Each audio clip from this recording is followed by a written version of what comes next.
Hello friend मु Rosalie आपण को मो किचन को स्वागत करुच्ची। आज आम या छतु तरकारी। छतु तरकारी करने सब सामग्री दरकार। छतु मुझे पाड़ छतु नहीं भल धोई देती। आलू गोटे नहीं गोटे चामच लंका गुंड गोटे चामच हल्दी गुंड पियाज गोटे एटा काश्मीर लंका गुंड जीरा गुंड धनिया गुंड। ये प्रथम आग मसला रेडी करवा। मसला मुझे 7-8 गोला रसुण गोटे छोट टमाटो पियाज गोटे और कंचा लंका गोटे अदा अल्प किसी प्रथम आम मसला रेडी करवा।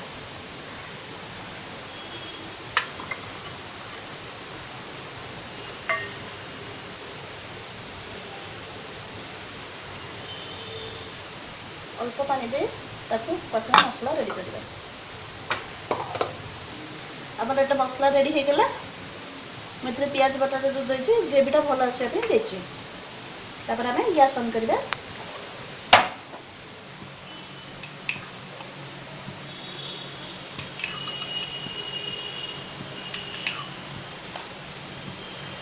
मुझे 4 चामच खंड तेल पकई।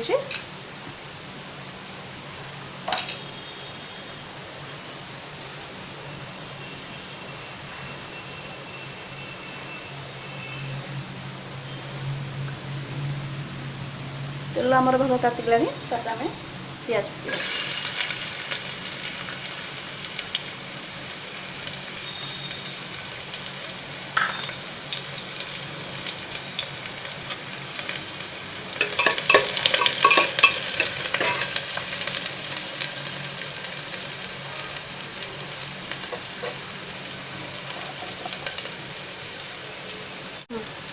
मुझे गोटे चामच लुण दे अपन छतु को देखिए लुण देवे। मुझे हाफ किलो छतु नहीं तेना आप से अनुसार देखिए लुण देवे। मुझे गोटे चामच लुण देली। लुण देले मोर पियाजटा सफ्ट हो।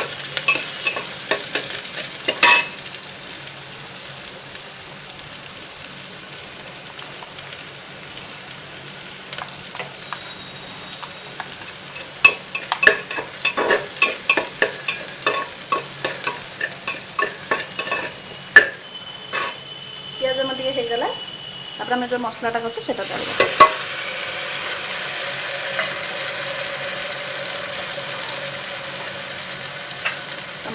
हल्दी गुंड लंका गुंड ढाल।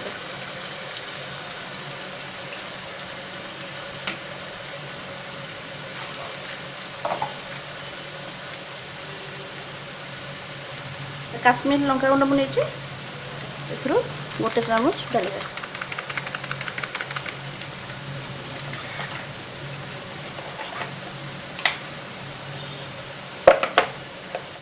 जीरा गुंड गोटे चामच पकेबा। धनिया गुंड गोटे चामच पकेबा। सब पकईक आम मसलाटा भल भाव घाटा 15 मिनट पर्यटन आम मसला को भल भाव भाजवा।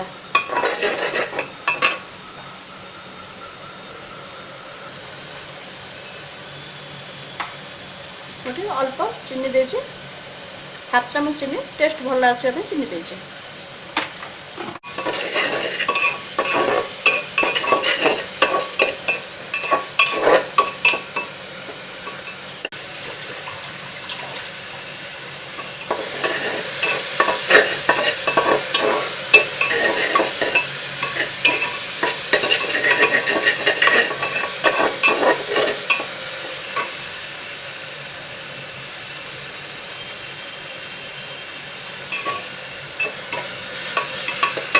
ये मतलब तेल कम लगे मुझे आगे तेल पकाऊे 2 चामच खंड तेल देती।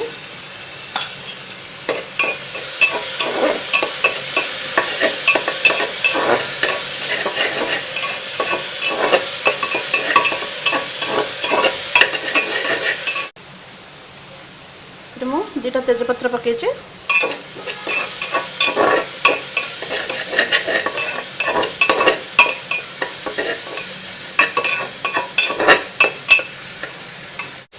मसला आमर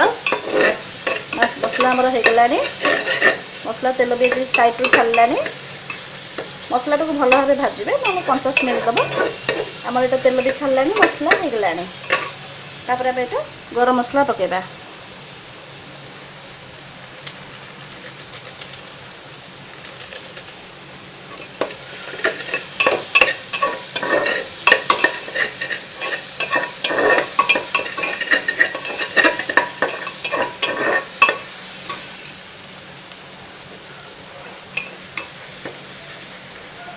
मसला मोर पूरा रेडी हो गलानी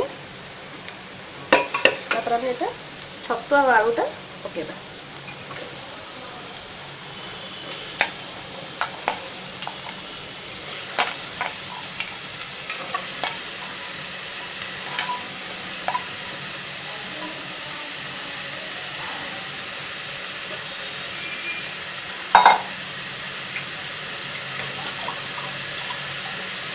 छतु आलूटा पकई मुझे 5 मिनट कषेबा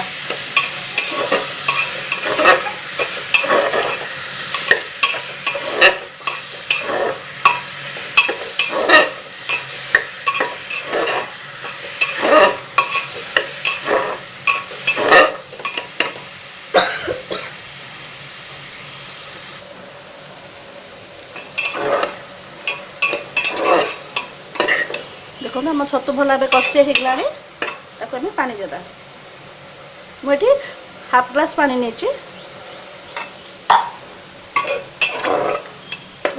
बेसी पानी देवेनि छतुरे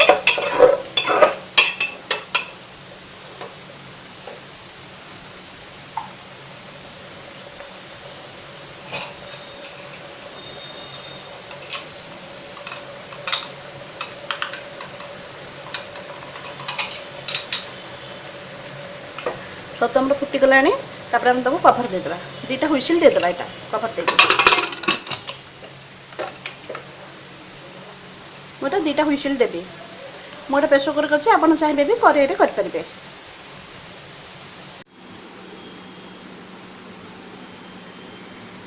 देखो आम छतु तरकारी रेडी हो गला आपड़ यहाँ निश्चय घरे ट्रायल करके आपण परिवार खुआतु जदि आपन को वीडियो भल लगे ताले मते लाइक करंतु सब्सक्राइब करंतु आउ आपन फ्रेंड मान को शेयर करंतु आपन कमेंट मते लिखि पठांतु थैंक यू।